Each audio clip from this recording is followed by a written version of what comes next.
Reporter breaking. Kannur ഏറ്റുകുടുക്കയിലെ ആത്മഹത്യ ചെയ്ത BLO അനീഷിനെ ഭീഷണിപ്പെടുത്തിയെന്ന കോൺഗ്രസ് ആരോപണം തള്ളി CPIM. ബൂത്ത് ലെവൽ ഏജന്റായ റഫീഖാണ് റിപ്പോർട്ടറിനോട് പ്രതികരിച്ചത്. അനീഷ് സുഹൃത്തായിരുന്നു. കോൺഗ്രസ് പുറത്തുവിട്ട ഓഡിയോയിൽ തന്റെ പേര് പറയുന്നില്ലെന്നും റഫീഖ് റിപ്പോർട്ടറിനോട് പറഞ്ഞു. കോൺഗ്രസ് സ്ഥാനാർത്ഥി വൈശാഖിനെ കൊണ്ട് പ്രയാസമുള്ളതായി അനീഷ് തന്നോട് പറഞ്ഞിരുന്നുവെന്നും കോൺഗ്രസ് BLA ആണ് ശരിക്കും അനീഷിനെ ഭീഷണിപ്പെടുത്തിയതെന്നും റഫീഖ് ആരോപിച്ചിട്ടുണ്ട്. നമുക്ക് റഫീഖ് പറഞ്ഞതൊന്ന് കേൾക്കാം.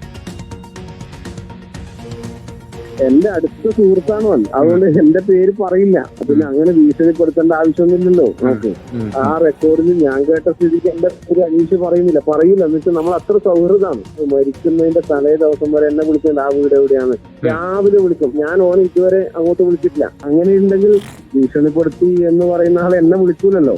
അനീഷാണ് എന്നോട് പറയുന്നു ഓൻ രാവിലെ വീട്ടിൽ വരും, ചൊറയാക്കും, ഓനെ കൊണ്ട് പ്രയാസമാണ്. പക്ഷെ ഇവനെ ഒഴിവാക്കാൻ വേണ്ടിയിട്ട് ഇവനൊരു കളവ് പറഞ്ഞതായിരിക്കും അനീഷ്. അങ്ങനെ ആവാൻ സാധ്യതയില്ലേ? ഇവർ ഒരുമിച്ച് തന്നെയായിരുന്നു പോകാറ്. പക്ഷെ ഓനാണ് നിർബന്ധം, ഓൻ മാത്രമേ പോയിക്കൂടൂ എന്നുള്ള നിർബന്ധം ഓനാണുള്ളത്.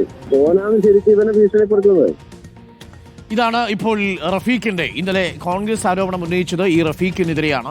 റഫീഖിന്റെ പ്രതികരണമാണ് പ്രേക്ഷകർ ഇപ്പോൾ കേട്ടത്. അഭിജിത്ത് മുഴക്കുന്നുണ്ട്. അഭിജിത്ത് മുഴക്കുന്നാണ് ഈ റഫീഖിന്റെ പ്രതികരണം തേടിയതും. Abhijith, good morning once again.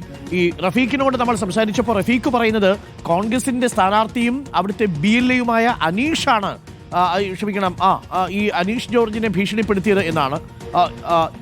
വൈശാഖാണ് ഭീഷണിപ്പെടുത്തിയതെന്നാണ് പറയുന്നത്. അപ്പോ അനീഷിനെ ഭീഷണിപ്പെടുത്തിയത് CPM-കാരനായ റഫീഖല്ല, പകരം കോൺഗ്രസിന്റെ മറ്റൊരു വാർഡിലെ സ്ഥാനാർത്ഥിയും ഇവിടുത്തെ BLAയുമായ വൈശാഖാണെന്നാണ് പറയുന്നത്. ഇതെന്താണ് സംഭവിച്ചത് എന്നാണ് നമ്മൾ മനസ്സിലാക്കുന്നത്. കുടുംബം എന്തായാലും ആരുടെയും പേര് പറഞ്ഞിട്ടില്ല, ഒരു പാർട്ടിയുടെയും പേര് പറഞ്ഞിട്ടില്ല.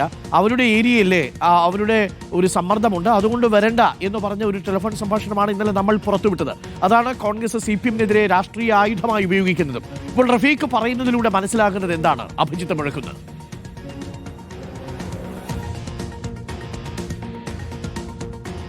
Arun, good morning. ശബ്ദ സന്ദേശം പുറത്തുവിട്ടാണ് CPM-നെതിരെ കോൺഗ്രസ് ഇന്നലെ രംഗത്തെത്തിയത്. ഈ ശബ്ദ സംഭാഷണത്തിലുള്ളത് അനീഷും ഈ കോൺഗ്രസിന്റെ BLA-ആയ വൈശാഖും തമ്മിലുള്ള സംഭാഷണമാണ്. ഈ സംഭാഷണത്തിലാണ് ചിലർ തന്നെ ഭീഷണിപ്പെടുത്തുന്നുണ്ട്, അതുകൊണ്ട് കോൺഗ്രസ് BLA-ആയ വൈശാഖ് തൻ്റെ ഒപ്പം വരണ്ട എന്ന് അനീഷ് പറയുന്നത്. അതിൽ വൈശാഖ് അനീഷിനോടാണ് ചോദിക്കുന്നത്, റഫീഖ് അല്ലേ അങ്ങനെ പറയുന്നത്? ഞാൻ സംസാരിച്ചോളാം റഫീഖിനോട്, എനിക്ക് നിങ്ങളുടെ കൂടെ വരണം എന്ന കാര്യം വൈശാഖ് അനീഷിനോട് പറയുന്നു. ഇതിലിപ്പോൾ റഫീഖ് പറയുന്നത്, അരുൺകുമാർ, അങ്ങനെ ഒരു ഭീഷണിപ്പെടുത്തൽ തൻ്റെ ഭാഗത്തു നിന്നുണ്ടായിട്ടില്ല. ഈ റഫീഖ് അനീഷിനെ ഭീഷണിപ്പെടുത്തി എന്നുള്ള ആരോപണം ശക്തമായി കോൺഗ്രസ് ഉന്നയിക്കുമ്പോൾ അതിന് റഫീഖ് പറയുന്ന ഒരു വാദം, തന്നെയാണ് എപ്പോഴും അനീഷ് ഇത്തരം കാര്യങ്ങൾക്ക് വേണ്ടി വിളിക്കാറുള്ളത്. ഏതെങ്കിലും തരത്തിൽ താൻ ഭീഷണിപ്പെടുത്തിയിട്ടുണ്ട് എങ്കിൽ തന്നെ വിളിക്കില്ലല്ലോ. ആ പ്രദേശത്ത് എല്ലാ വീടുകളെക്കുറിച്ചും അനീഷിന് കൃത്യമായ ധാരണയുണ്ടായിരുന്നില്ല. അതിനാൽ തന്നെ തന്നോട് വിളിച്ച് സഹായം ചോദിക്കാറുണ്ടായിരുന്നു. താൻ ആ രീതിയിലുള്ള സഹായവും ചെയ്തു കൊടുക്കാറുണ്ട്. താൻ ആ പ്രദേശവാസി തന്നെയാണ്, അനീഷിന്റെ അയൽവാസി കൂടിയാണ്. പക്ഷേ ഈ വൈശാഖിനെ കൂട്ടുന്നതുമായി ബന്ധപ്പെട്ട് അനീഷിന് ചില പ്രയാസങ്ങൾ ഉണ്ടായിരുന്നു. അത് തന്നോട് പറഞ്ഞിട്ടുണ്ട്. വൈശാഖാണ് യഥാർത്ഥത്തിൽ അനീഷിനെ ബുദ്ധിമുട്ടിച്ചത് എന്ന ആരോപണമാണ് ഇപ്പോൾ റഫീഖ് ഉന്നയിക്കുന്നത്. ഏതായാലും ഇതിലൊരു കാര്യം വ്യക്തമാണ് അരുൺകുമാർ, അനീഷിന് ചില സമ്മർദ്ദങ്ങൾ ഉണ്ടായിരുന്നു, ചില ഭയപ്പാടുണ്ടായിരുന്നു, ആശങ്കയുണ്ടായിരുന്നു. അത് ഈ രണ്ട് രാഷ്ട്രീയ പാർട്ടികളിൽ നിന്നും ആ രീതിയിലുള്ള സമ്മർദ്ദം അദ്ദേഹത്തിന് നേരിട്ടിട്ടുണ്ടോ എന്നുള്ളതാണ് പ്രധാനപ്പെട്ട ചോദ്യം. ഇരുവിഭാഗവും ഈ ആരോപണങ്ങൾ നിഷേധിക്കുന്നുണ്ട്. CPM കോൺഗ്രസിനെ കുറ്റപ്പെടുത്തുന്നു, കോൺഗ്രസ് ആണെങ്കിൽ CPM-നെ കുറ്റപ്പെടുത്തി രംഗത്തെത്തിയിട്ടുണ്ട്. ഇതിലിപ്പോൾ പോലീസ് ഒരു അന്വേഷണത്തിലേക്ക് കടക്കുന്നുണ്ട്.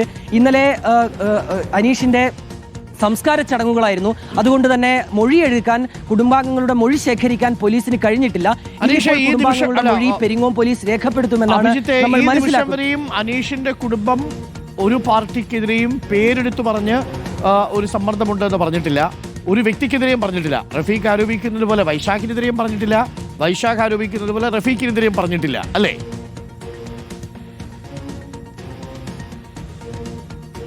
ഇല്ല അരുൺകുമാർ, ഇതുവരെ അങ്ങനെ ഒരു രാഷ്ട്രീയ പാർട്ടിക്ക് നേരെ പേരെടുത്തോ അല്ലെങ്കിൽ ഏതെങ്കിലും ഒരു വ്യക്തിയുടെ പേരെടുത്തോ കുടുംബം ഒരു ആരോപണം ഉന്നയിച്ചിട്ടില്ല.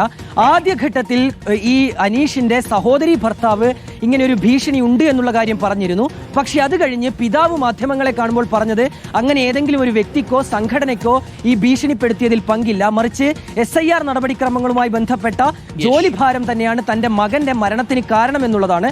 പക്ഷേ ഇനിയിപ്പോൾ പോലീസ് മൊഴി ശേഖരിക്കുമ്പോൾ കുടുംബം കൂടുതൽ എന്തെങ്കിലും പറയുമോ എന്നുള്ളത് നിർണായകമാണ്. അങ്ങനെയെങ്കിൽ നിലവിൽ അസ്വാഭാവിക മരണത്തിനാണ് പോലീസ് കേസെടുത്തിട്ടുള്ളത്. തുടർ നടപടികളിലേക്ക് പോലീസിന് കടക്കേണ്ടി വരും. Thank you. വളരെ വ്യക്തമാണ്. അഭിജിത്ത് മുഴക്കുന്നാണ് ഇപ്പോൾ മറുഭാഗത്തെ പ്രതികരണം കൂടി പ്രേക്ഷകരിലേക്ക് എത്തിച്ചിരിക്കുന്നത്. ഇന്നലെ കോൺഗ്രസ് CPM-നെതിരെ വലിയ ആയുധമായി ഉപയോഗിച്ചതാണ് റഫീഖ് ഇപ്പോൾ വൈശാഖിനെതിരെ തിരിച്ചുവയ്ക്കുന്നത്. പക്ഷേ യഥാർത്ഥത്തിൽ റഫീഖും വൈശാഖും ഒന്നുമല്ല അവിടുത്തെ പ്രശ്നമെന്നാണ് നമ്മൾ മനസ്സിലാക്കുന്നത്.